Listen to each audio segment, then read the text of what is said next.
Well, this man right here, Jason Baran, was sentenced this morning to 18 months in jail on 3 counts of child endangerment charges after police conducted a wellness check of his home last month. Michael Sandlin was in Toledo Municipal Court this morning and joins us with more. Michael, the judge said this is one of the worst child endangerment cases that he's seen. Yeah, Kaylee, that's what Judge William Connolly said immediately after reading court documents describing the conditions the Baran kids were found in. According to police, they were found naked and dirty, living in a home with no furniture, no food, and no electricity. And in addition, one of the kids was seen sleeping with flies buzzing around their head, and the family tub had old, dirty water in it. Judge Connolly said after reviewing all this information, it made his decision quite easy.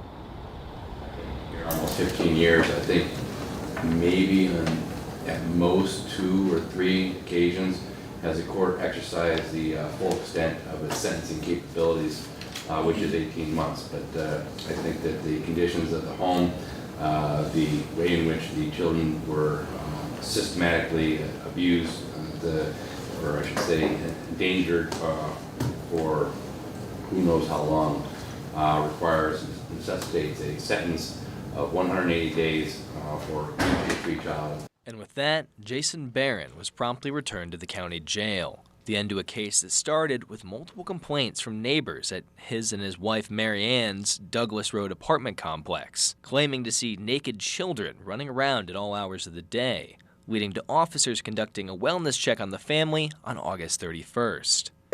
This is never this messy, man. Okay. In this police body cam video from inside the apartment, the home was an empty shell with no food or electricity, and the children themselves were naked and dirty.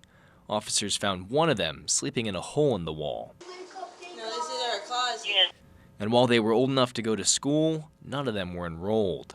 By the end of their visit, the officers put both Barans in cuffs, and the children are now in the care of Lucas County Children's Services. They are so emaciated. They're definitely going to need some mental health treatment. Meanwhile, Mary Ann Baran's case is set to go to trial on November 14th. Kaylee?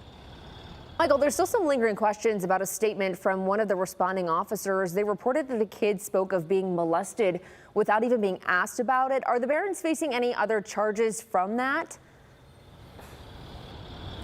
Kaylee, neither of the Barans were charged with sex crimes despite that report. I reached out to TPD to ask why that was, and they said that Child Services launched their own investigation and found no evidence of molestation.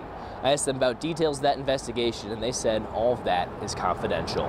Reporting in downtown Toledo, I'm Michael Sandlin for WTOL 11.